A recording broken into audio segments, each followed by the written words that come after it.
அப்போஸ்தலனாகிய பவுல் ரோமாபுரியருக்கு எழுதின நிருபம் 1 இயேசு கிறிஸ்துவின் ஊழியக்காரனும் அப்போஸ்தலனாகும்படி அழைக்கப்பட்டவனும் தேவனுடைய சுவிசேஷத்திற்காக பிரித்தெடுக்கப்பட்டவனும் ஆகிய பவுல் ரோமாபுரியிலுள்ள தேவ பிரியரும் பரிசுத்தவான்கள் ஆகும்படி அழைக்கப்பட்டவர்களும் ஆகிய அனைவருக்கும் எழுதுகிறதாவது, நம்முடைய பிதாவாகிய தேவனாலும் கர்த்தராகிய இயேசு கிறிஸ்துவினாலும் உங்களுக்கு கிருபையும் சமாதானமும் உண்டாவதாக. இயேசு கிறிஸ்துவை குறித்து தேவன் தம்முடைய தீர்க்கதரிசிகள் மூலமாய் பரிசுத்த வேதாகமங்களில் முன்னே தம்முடைய சுவிசேஷத்தை பற்றி வாக்குத்தத்தம் பண்ணினபடி கர்த்தராகிய இயேசு கிறிஸ்துவானவர் மாம்சத்தின்படி தாவீதின் சந்ததியில் பிறந்தவரும் பரிசுத்தமுள்ள ஆவியின்படி தேவனுடைய சுதனென்று மரித்தோருந்தி உயிர்த்தெழுந்ததினாலே பலமாய் ரூபிக்கப்பட்ட தேவகுமாரனுமாய் இருக்கிறார். அவர் சகல ஜாதிகளையும் அவர்களுக்குள் இயேசு கிறிஸ்துவினால் அழைக்கப்பட்டவர்களாகிய உங்களையும் தமது நாமத்து நிமித்தம் விசுவாசத்துக்கு கீழ்ப்படிய பண்ணும் பொருட்டு எங்களுக்கு கிருபையையும் அப்போஸ்தல ஊழியத்தையும் அருளி செய்திருக்கிறார். உங்கள் விசுவாசம் உலகமெங்கும் பிரசித்தமாகிறபடியினாலே முதலாவது நான் உங்கள் எல்லாருக்காகவும் இயேசு கிறிஸ்து மூலமாய் என் தேவனை ஸ்தோத்திரிக்கிறேன். நான் ஜெபம் பண்ணும் போதெல்லாம் இடைவிடாமல் உங்களை நினைத்து கொண்டிருக்கிறதை குறித்து தமது குமாரனுடைய சுவிசேஷத்தினாலே என் ஆவியோடு நான் சேவிக்கிற தேவன் எனக்கு சாட்சியாய் இருக்கிறார். நீங்கள் ஸ்திரப்படுவதற்காக ஆவிக்குரிய சில வரங்களை உங்களுக்கு கொடுக்கும்படிக்கும் உங்களிலும் என்னிலும் உள்ள விசுவாசத்தினால் உங்களோட கூட நானும் மாறுதல் அடையும்படிக்கும் உங்களை காண வாஞ்சியாய் இருக்கிறபடியினாலே எவ்விதத்திலாவது நான் உங்களிடத்தில் வருகிறதற்கு தேவனுடைய சித்தத்தினாலே எனக்கு நல்ல பிரயாணம் சீக்கிரத்தில் கிடைக்க வேண்டும் என்று வேண்டிக் கொள்கிறேன். சகோதரரே, பிரஜாதிகளான மற்றவர்களுக்குள்ளே நான் பலனை அடைந்தது போல உங்களுக்குள்ளும் சில பலனை அடையும்படிக்கு உங்களிடத்தில் வர பலமுறை யோசனையாய் இருந்தேன். ஆயினும் இதுவரைக்கும் எனக்கு தடை உண்டாயிற்று என்று நீங்கள் அறியாதிருக்க எனக்கு மனதில்லை. கிரேக்கருக்கும் மற்ற அந்நியருக்கும் ஞானிகளுக்கும் மூடருக்கும் நான் கடனாளியாய் இருக்கிறேன். ஆகையால் ரோமாபுரியில் இருக்கிற உங்களுக்கும் என்னால் இயன்ற மட்டும் சுவிசேஷத்தை பிரசங்கிக்க விரும்புகிறேன். கிறிஸ்துவின் சுவிசேஷத்தை குறித்து நான் வெட்கப்படேன். முன்பு யூதரிலும் பின்பு கிரேக்கரிலும் விசுவாசிக்கிறவன் எவனோ அவனுக்கு இரட்சிப்பு உண்டாவதற்கு அது தேவ பலனாய் இருக்கிறது. விசுவாசத்தினாலே நீதிமான் பிழைப்பான் என்று எழுதியிருக்கிறபடி விசுவாசத்தினால் உண்டாகும் தேவ நீதி விசுவாசத்திற்கென்று அந்த சுவிசேஷத்தினால் வெளிப்படுத்தப்படுகிறது. சத்தியத்தை அநியாயத்தினாலே அடக்கி வைக்கிற மனுஷருடைய எல்லாவித அவபக்திக்கும் அநியாயத்துக்கும் விரோதமாய் தேவ கோபம் வானத்திலிருந்து வெளிப்படுத்தப்பட்டிருக்கிறது. தேவனை குறித்து அறியப்படுவது அவர்களுக்குள்ளே வெளிப்பட்டிருக்கிறது. தேவனே அதை அவர்களுக்கு வெளிப்படுத்தி இருக்கிறார். எப்படி என்றால், காணப்படாதவைகளாகிய அவருடைய நித்திய வல்லமை தேவத்துவத்துவம் என்பவைகள் உண்டாக்கப்பட்டிருக்கிறவைகளினாலே உலகம் உண்டானது முதற்கொண்டு தெளிவாய் காணப்படும். ஆதலால் அவர்கள் போக்கு செல்ல இடமில்லை. அவர்கள் தேவனை அறிந்தும் அவரை தேவனென்று மகிமைப்படுத்தாமலும் ஸ்தோத்திரியாமலும் இருந்து தங்கள் சிந்தனைகளினாலே வீணரானார்கள். உணர்வில்லாத அவர்களுடைய இருதயம் இருளடைந்தது. அவர்கள் தங்களை ஞானிகள் என்று சொல்லியும் பைத்தியக்காரராகி அழிவில்லாத தேவனுடைய மகிமையை அழிவுள்ள மனுஷர்கள், பறவைகள், மிருகங்கள், ஊரும் பிராணிகள் ஆகிய இவைகளுடைய ரூபங்களுக்கு ஒப்பாக மாற்றினார்கள். இதுமித்தம் அவர்கள் தங்கள் இருதயத்திலுள்ள இச்சைகளினாலே ஒருவரோடொருவர் தங்கள் சரீரங்களை அவமானப்படுத்தத்தக்கதாக தேவன் அவர்களை அசுத்தத்திற்கு ஒப்பு கொடுத்தார். தேவனுடைய சத்தியத்தை அவர்கள் பொய்யாக மாற்றி சிருஷ்டிகரை தொழுது சேவியாமல் சிருஷ்டியை தொழுது சேவித்தார்கள். அவரே என்றென்றைக்கும் ஸ்தோத்தரிக்கப்பட்டவர். ஆமேன். இது நிமித்தம் தேவன் அவர்களை இழிவான இச்சை ரோகங்களுக்கு ஒப்பு கொடுத்தார். அந்தபடியே அவர்களுடைய பெண்கள் சுபாவ அனுபோகத்தை சுபாவத்துக்கு விரோதமான அனுபோகமாக மாற்றினார்கள். அப்படியே ஆண்களும் பெண்களை சுபாவப்படி அனுபவியாமல் ஒருவர் மேலொருவர் விரக தாபத்தினாலே பொங்கி ஆணோடே ஆண் அவலட்சணமானதை நடப்பித்து தங்கள் தப்பிதத்திற்கு தகுதியான பலனை தங்களுக்குள் அடைந்தார்கள். தேவனை அறியும் அறிவை பற்றி கொண்டிருக்க அவர்களுக்கு மனதில்லாதிருந்தபடியால் தகாதவைகளை செய்யும்படி தேவன் அவர்களை கேடான சிந்தைக்கு ஒப்பு கொடுத்தார். அவர்கள் சகலவித அநியாயத்தினாலும் தேசிதனத்தினாலும் துரோகத்தினாலும் பொருளாசையினாலும் குரோதத்தினாலும் நிறையப்பட்டு பொறாமையினாலும் கொலையினாலும் வாக்குவாதத்தினாலும் வஞ்சகத்தினாலும் வன்மத்தினாலும் நிறைந்தவர்களுமாய் புறங்கூறுகிறவர்களுமாய் அவதூறு பண்ணுகிறவர்களுமாய் தேவ பகைஞருமாய் துராக்கிரதம் பண்ணுகிறவர்களுமாய் அகந்தை உள்ளவர்களுமாய் வீம்புக்காரருமாய் பொல்லாதவைகளை யோசித்து பிணைக்கிறவர்களுமாய் பெற்றாருக்கு கீழ்ப்படியாதவர்களுமாய் உணர்வில்லாதவர்களுமாய் உடன்படிக்கைகளை மீறுகிறவர்களுமாய் சுபாவ அன்பில்லாதவர்களுமாய் இணங்காதவர்களுமாய் இரக்கமில்லாதவர்களுமாய் இருக்கிறார்கள். இப்படிப்பட்டவைகளை செய்கிறவர்கள் மரணத்திற்கு பாத்திரராய் இருக்கிறார்கள் என்று தேவன் தீர்மானித்த நீதியான தீர்ப்பை அவர்கள் அறிந்திருந்தும் அவைகளை தாங்களே செய்கிறதுமல்லாமல் அவைகளை செய்கிற மற்றவர்களிடத்தில் பிரியப்படுகிறவர்களுமாய் இருக்கிறார்கள். ரோமர் 2ஆம் அதிகாரம். ஆகையால் மற்றவர்களை குற்றவாளியாக தீர்க்கிறவனே, நீ யாரானாலும் சரி, போக்கு சொல்ல உனக்கு இடமில்லை.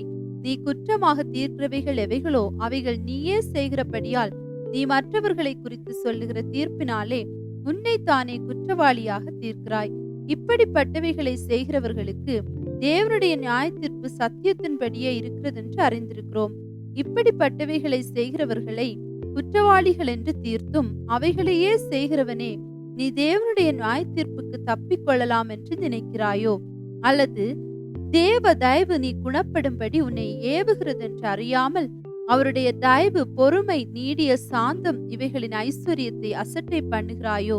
உன் மன கடினத்திற்கும் குணப்படாத இருதயத்திற்கும் ஏற்றபடி தேவனுடைய நீதி உள்ள தீர்ப்பு வெளிப்படும் கோபாக்கினை நாளிலே உனக்காக கோபாக்கினையை குவித்துக் கொள்கிறாயோ? தேவன் அவனவனுடைய கிரியைகளுக்கு தக்கதாய் அவனவனுக்கு பலனளிப்பார்.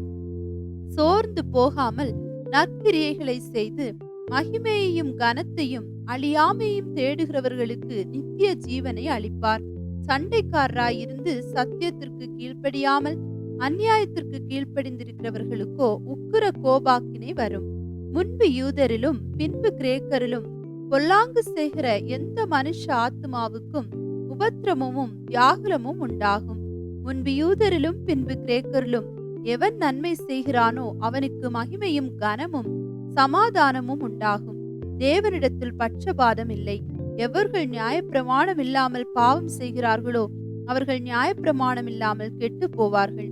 எவர்கள் நியாயப்பிரமாணத்துக்குட்பட்டவர்களாய் பாவம் செய்கிறார்களோ அவர்கள் நியாயப்பிரமாணத்தினாலே ஆக்கினை தீர்ப்படைவார்கள்.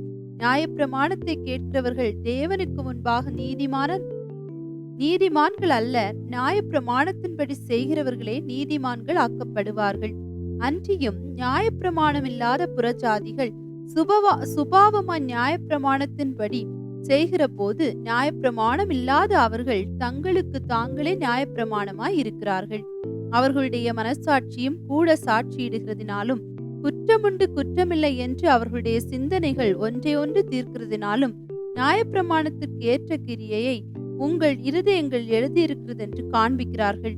என் சுவிசேஷத்தின்படியே தேவன் இயேசு கிறிஸ்துவை கொண்டு மனுஷருடைய அந்தரங்கங்களை குறித்து நியாயத்தீர்ப்பு கொடுக்கும் நாளிலே இது விளங்கும். நீ யூதன் என்று பெயர் பெற்று நியாயப்பிரமாணத்தின் மேல் பற்றுதலாயிருந்து தேவனை குறித்து மேன்மை பாராட்டி நியாயப்பிரமாணத்தினால் உபதேசிக்கப்பட்டவனாய் அவருடைய சித்தத்தை அறிந்து நன்மை தீமை இன்னதென்று வகை அறுக்கிறாயே. நீ உன்னை குருடருக்கு வழிகாட்டியாகவும் அந்தகாரத்தில் உள்ளவர்களுக்கு வெளிச்சமாகவும் பேதைகளுக்கு போதகனாகவும் குழந்தைகளுக்கு உபாத்தியாயனாகவும் நியாயப்பிரமாணத்தின் அறிவையும் சத்தியத்தையும் காட்டிய சட்டமுடையவனாகவும் எண்ணுகிறாயே. இப்படி இருக்க மற்றவனுக்கு போதிக்கிற நீ உனக்கு தானே போதியாமல் இருக்கலாமா? களவு செய்யக்கூடாதென்று பிரசங்கிக்கிற நீ களவு செய்யலாமா? விபச்சாரம் செய்யக்கூடாதென்று சொல்லுகிற நீ விபச்சாரம் செய்யலாமா? விக்கிரகங்களை அருவருக்கிற நீ கோவில்களை கொள்ளையிடலாமா? நியாயப்பிரமாணத்தை குறித்து மேன்மை பாராட்டுகிற நீ நியாயப்பிரமாணத்தை மீறி நடந்து தேவனை கனவீனம் பண்ணலாமா? எழுதியிருக்கிறபடி தேவனுடைய நாமம் புறஜாதிகளுக்குள்ளே உங்கள் மூலமாய் தூஷிக்கப்படுகிறதே. நீ நியாயப்பிரமாணத்தை கைக்கொண்டு நடந்தால் விருத்த சேதனம் பிரயோஜனம் உள்ளதுதான். நீ நியாயப்பிரமாணத்தை மீறி நடந்தால் உன் விருத்த சேதனம் இல்லாமை ஆயிற்றே. மேலும் விருத்த சேதனம் இல்லாதவன் நியாயப்பிரமாணத்துக்கு ஏற்ற நீதிகளை கைக்கொண்டால் அவனுடைய விருத்த சேதனம் இல்லாமை விருத்த சேதனம் என்றெண்ணப்படும் அல்லவா? சுபாவத்தின்படி விருத்த சேதனமில்லாதவனாயிருந்தும் நியாயப்பிரமாணத்தை நிறைவேற்றுகிறவனாயிருந்தால் அவன் வேத எழுத்தும் விருத்த சேதனமும் உள்ளவனாயிருந்தும் நியாயப்பிரமாணத்தை மீறுகிற உன்னை குற்றப்படுத்துவான் அல்லவா? ஆதலால் புறம்பாக யூதனானவன் யூதன் அல்ல, புறம்பாக மாம்சத்தில் செய்யப்படும் விருத்த சேதனமும் விருத்த சேதனம் அல்ல. உள்ளத்திலே யூதனானவனே யூதன். எழுத்தின்படி உண்டாகாமல் ஆவியின்படி இருதயத்தில் உண்டாகும் விருத்த சேதனமே விருத்த சேதனம். இப்படிப்பட்டவனுக்குரிய புகழ்ச்சி மனுஷராலே அல்ல, தேவனாலே உண்டாயிருக்கிறது. ரோமர் 3ஆம் அதிகாரம். இப்படியானால் யூதனுடைய மேன்மை என்ன? விருத்த சேதனத்தினாலே பிரயோஜனம் என்ன? அது எவ்விதத்திலும் மிகுதியாயிருக்கிறது. தேவனுடைய வாக்கியங்கள் அவர்களிடத்தில் ஒப்புவிக்கப்பட்டது விசேஷித்த மேன்மையா ஆமே. சிலர் விசுவாசியாமற் போனாலும் என்ன? அவர்களுடைய அவிசுவாசம் தேவனுடைய உண்மையை அவமாக்குமோ? அப்படி ஆக்க மாட்டாது. நீர் உம்முடைய வசனங்களில் நீதிபரராய் விளங்கவும் உம்முடைய நியாய விசாரிக்கப்படும் போது வெற்றி அடைவும் இப்படி ஆயிற்று என்று எழுதியிருக்கிறபடி தேவனே சத்தியபரர் என்றும் எந்த மனுஷனும் பொய்யன் என்றும் சொல்வோமாக. நான் மனுஷர் பேசுகிற பிரகாரமாய் பேசுகிறேன். நம்முடைய அநீதி தேவனுடைய நீதியை விளங்க பண்ணினால் என்ன சொல்லுவோம்? கோபாக்கினியை செலுத்துகிற தேவன் அநீதராய் இருக்கிறார் என்று சொல்லலாமா? அப்படி சொல்லக்கூடாது. சொல்லக்கூடுமானால் தேவன் உலகத்தை நியாய தீர்ப்பது எப்படி? அன்றியும் என் பொய்யினாலே தேவனுடைய சத்தியம் அவருக்கு மகிமை உண்டாக விளங்கினதுண்டானால் இனி நான் பாவி என்று தீர்க்கப்படுவானேன். நன்மை வரும்படிக்கு தீமை செய்வோமாக என்றும் சொல்லலாம் அல்லவா? நாங்கள் அப்படி போதிக்கிறவர்கள் என்றும் சிலர் எங்களை தூஷித்து சொல்லுகிறார்களே. அப்படி போதிக்கிறவர்கள் மேல் வரும் ஆக்கினை நீதியாயிருக்கும். ஆனாலும் என்ன, அவர்களை பார்க்கலும் நாங்கள் விசேஷித்தவர்களா?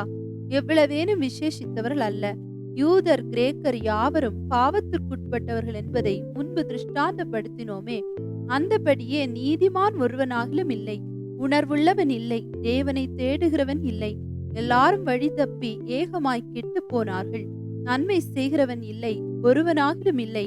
அவர்கள் தொண்டை திறக்கப்பட்ட பிரேதக்குழி, தங்கள் நாவுகளால் வஞ்சனை செய்கிறார்கள். அவருடைய உதடுகளின் கீழே பாம்பின் விஷம் இருக்கிறது. அவர்கள் வாய் சபிப்பினாலும் கசப்பினாலும் நிறைந்திருக்கிறது. அவர்கள் கால்கள் இரத்தம் சிந்துகிறதற்கு தீவிரிக்கிறது. நாசமும் நிர்பந்தமும் அவர்கள் வழிகளில் இருக்கிறது. சமாதான வழியை அவர்கள் அறியாதிருக்கிறார்கள். அவர்கள் கண்களுக்கு முன்பாக தெய்வ பயமில்லை என்று எழுதியிருக்கிறதே. மேலும் வாய்கள் யாவும் அடைக்கப்படும்படிக்கும் உலகத்தார் யாவரும் தேவனுடைய ஆக்கினை தீர்ப்புக்கு ஏதுவானவர்களாகும்படிக்கும் நியாயப்பிரமாணம் சொல்லுகிறதெல்லாம் நியாயப்பிரமாணத்துக்கு உட்பட்டிருக்கிறவர்களுக்கே சொல்லுகிறதென்று அறிந்திருக்கிறோம். இப்படி இருக்க பாவத்தை அறிகிற அறிவு நியாயப்பிரமாணத்தினால் வருகிறபடியால் எந்த மனுஷனும் நியாயப்பிரமாணத்தின் கிரியைகளினாலே தேவனுக்கு முன்பாக நீதிமானாக்கப்படுவதில்லை. இப்படி இருக்க நியாயப்பிரமாணம் இல்லாமல் தேவ நீதி வெளியாக்கப்பட்டிருக்கிறது. அதை குறித்து நியாயப்பிரமாணமும் தீர்க்க தரிசனங்களும் சாட்சியிடுகிறது. அது இயேசு கிறிஸ்துவை பற்றும் விசுவாசத்தினாலே பலிக்கும் தேவ நீதியே. விசுவாசிக்கிற எவர்களுக்குள்ளும் எவர்கள் மேலும் அது பலிக்கும். வித்தியாசமே இல்லை. எல்லாரும் பாவம் செய்து தேவ மகிமை அற்றவர்களாகி இலவசமாய் அவருடைய கிருபையினாலே கிறிஸ்து இயேசுவுள்ள மீட்பை கொண்டு நீதிமான்கள் ஆக்கப்படுகிறார்கள். தேவன் பொறுமையாயிருந்து முற்காலத்தில் நடந்த பாவங்களை தாம் பொறுத்து கொண்டதை குறித்து தம்முடைய நீதியை காண்பிக்கும் பொருட்டாகவும் தாம் நீதி உள்ளவரும் இயேசுவினிடத்தில் விசுவாசமாய் இருக்கிறவனை நீதிமான் ஆக்குகிறவருமாய் விளங்கும்படி இக்காலத்திலே தமது நீதியை காண்பிக்கும் பொருட்டாகவும் கிறிஸ்து இயேசுவனுடைய இரத்தத்தை பற்றும் விசுவாசத்தினாலே பலிக்கும் கிருபாதார பலியாக அவரையே ஏற்படுத்தினார். இப்படி இருக்க மேன்மை பாராட்டல் எங்கே? அது தீர்க்கப்பட்டதே. எந்த பிரமாணத்தினாலே? கிரியா பிரமாணத்தினாலேயா? அல்ல, விசுவாச பிரமாணத்தினாலேயே. ஆதலால் மனுஷன் நியாய பிரமாணத்தின் கிரியைகள் இல்லாமல் விசுவாசத்தினாலேயே நீதிமானாக்கப்படுகிறான் என்று தீர்க்கிறோம். தேவன் யூதருக்கு மாத்திரமா தேவன்? புறஜாதிகளுக்கும் தேவன் அல்லவா? ஆம், புறஜாதிகளுக்கும் அவர் தேவன்தான். விருத்த சேதனம் உள்ளவர்களை விசுவாசத்தினாலும் விருத்த சேதனம் இல்லாதவர்களை விசுவாசத்தின் மூலமாயும் நீதிமான்கள் ஆக்குகிற தேவன் ஒருவரே. அப்படியானால் விசுவாசத்தினாலே நியாயப்பிரமாணத்தை அவமாக்குகிறோமா? அப்படியல்ல, நியாயப்பிரமாணத்தை நிலைநிறுத்துகிறோமே.